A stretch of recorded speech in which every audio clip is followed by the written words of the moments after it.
You could put together a care package for a missionary that the church supports and do a Skype prayer time with that missionary and say, we just put together, if they're able to receive Skype wherever they are, we just put together a care package for you. We pray for you guys every week when we meet together, and let's get together and pray for you on Skype. You could figure out a way at Cross Park that your group could, run the coffee this week. Your group could take a particular need at the church and do it together. The whole point is, we're hoping that your group won't just do Bible study, that it'll be an opportunity for the gospel to be lived out very practically in your group and through your group to other people. Also, as I mentioned before, we want the group to be a safe place for new people. And this sounds really obvious, right? Who wouldn't want that to be the case? But there's real art to doing this well. A lot of church small groups, frankly, aren't open very well to new people. And so for you as a leader, you need to think about creating room for people who are struggling, who are questioning. If you're going to have some people who have been Presbyterians their whole life, maybe, and you're going to have people who aren't really sure if they even think Jesus existed. And if you have those two people in the same group, it's going to take some work and some art on your part to handle how you do that.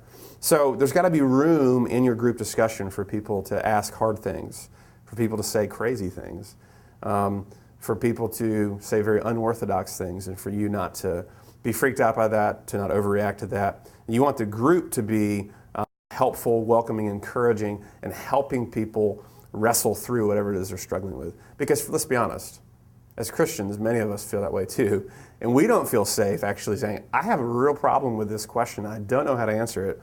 And I'm hesitant to say it because I won't sound very Christian. In fact, we want the opposite to be true. We want our small groups to be places where people actually wrestle with the real stuff of life, not just show up and hear a Bible lecture and go back home. We want people to be able to say, I'm really struggling with these things and I don't know what to do with it. And I need y'all's help because I can't figure this out on my own. We want to create an environment where people can do that, all right? The goal, of course, isn't to go to the other extreme either, to go, well, we're all on a journey, no one knows what this really means, as long as we're all asking questions, it's okay. I mean, we want to give people the meat of the gospel. We want to give people the salve that their souls need. We want to give people the help from Jesus that they need. We want to point people to Him and say, no, here's what Jesus is really doing in this text and why it matters to your life. So don't hear me go into either extreme. It's not just a Bible lecture for the frozen chosen, but it's also not just, well, we're all just on a journey. It doesn't really matter if we really figure this out. No, there's a gospel, and it's good news, and the good news has something to do with your struggle, whether you're a Presbyterian for your whole life or whether you're still brand new and don't know what you think about Jesus. Some details you need to know as you think about small groups. Timing and place ultimately are going to be determined by the small group leaders. So when you're watching this video, you may know exactly who you're leading with, or that may still be being finalized. Either way, you as a group need to determine how exactly we're going to do this. Are we going to meet Sunday nights, Monday nights? Are we meeting every week for an hour and a half? Are we meeting every other week for 2 hours? Are we going to have childcare? We're not dictating exactly how you need to do that. But I'm going to tell you, Tyre Green, you should know Tyre by now. Tyre is our small group coordinator at Cross Park Church. Tyre has great experience leading small groups and has multiplied several times. His group continued to multiply and send out new small groups. So Tyre has a lot of experience. And as you guys are wrestling with how do we want to do this, what do we want to do with our group, what's the best way to structure our group to meet the needs of our group, if you're not sure, you need some help, Tyre is the first person to go to because he has a lot of wisdom to help you there. But time and place is to be figured out. But we are planning to start all the small groups at Cross Park the same week as our first worship service. So as you know, Sunday morning, March 6th is our first public worship service. So we anticipate that night and then later that week, all of our small groups will start that week. So on a Sunday morning, March 6th, when there's someone new there, you can say, hey, we have small groups. They just are starting this week, brand new tomorrow. It's at my house at 8 o'clock. Here's the address. I'll send you an email reminder. Come join us, okay? Another detail is content. What are you going to do for content? Here's what we'd like all of our small groups to do in the opening months of the church. This will, of course, change, or it doesn't have to change, but very likely we'll do different things with the content over time. Sometimes we'll have directed content. Sometimes we'll have a collection of suggestions, maybe, things you can choose. Other times you'll just say, hey, we're going to pick Galatians or Philippians and study that as a group. But here's what we want all of our small groups doing at the beginning of the church, is we want them tracking with the sermon series, okay? So the opening 3 months of the church, March, April, and May, I'm going to be doing a series on who is Jesus. Very simple, very straightforward. And each week we're going to have a different passage. And we're going to look at some aspect of who Jesus is and how that speaks to the gospel and how that speaks to our realities.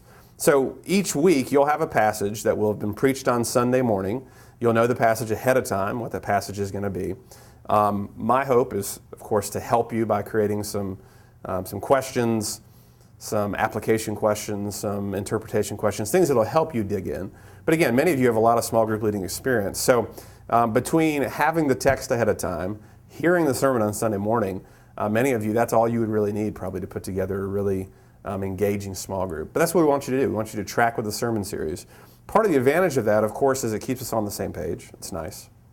But also, it actually has the potential to be good for new people. Sometimes if you're studying, say, the book of Philippians, and people show up in the middle of that, and they don't have the material, and they've not been in Philippians, and they don't really know what Philippians is, it can be a little intimidating. If you're simply saying, hey, we're talking about Jesus, and this week we're in Luke 24.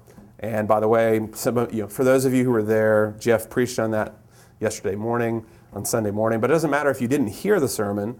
You certainly can go catch it on the website. But whether you heard it or not, we're going to look at the passage tonight, and we're going to engage the passage and see who is Jesus, what is he doing, and what does that mean for me? How do I function, think, live differently because of what Jesus is doing in this passage? Okay, so the hope is that the content will be pretty easy to manage for you as a small group leader. It'll actually give you some opportunity to engage the content yourself. It's not just a collection of, here, read this to people, but you can engage the content through the sermon, through your own study, through some questions that I give you, and then use it to lead a good discussion with your folks. As we think about what we want to accomplish in a small group, I've said a lot here in this short video. It can be ambitious to think about, are we really going to see the whole Him We Proclaim thing happening in our small groups? I think that's very reasonable to think that we will see that happen, Lord willing. We don't know what each small group is going to look like. We don't know how it's going to go, but we want you, as you're planning to lead a small group, to think about the things we talked about in the video today. That we don't want it to be a Bible study, we don't want to be a lecture series, nor do we want to be a place where people just hang out. We want to be a place where people come together and they hear about and talk about Jesus and the good news of what He's done and what that means.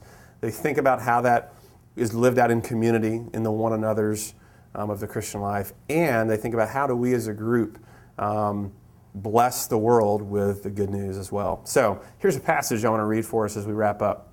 Colossians 3, 12 through 17.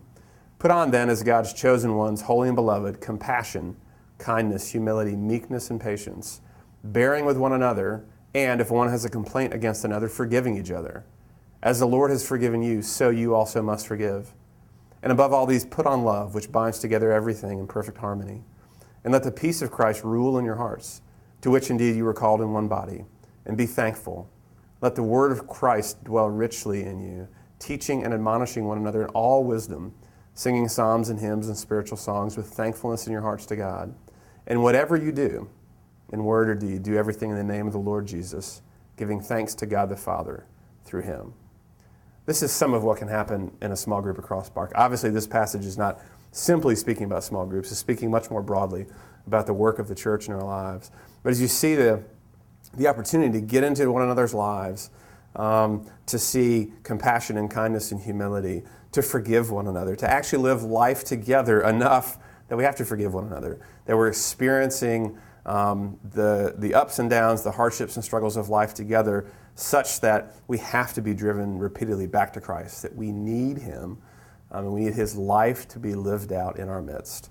So that's, as a leader, as you consider leading these small groups, as you start praying for people that you don't yet know who are becoming these small groups, I think this would be one of many passages that would be really great to pray over, to pore over, and to begin to ask God, would you create this sort of environment in our small groups? Well, guys, I hope this was helpful today.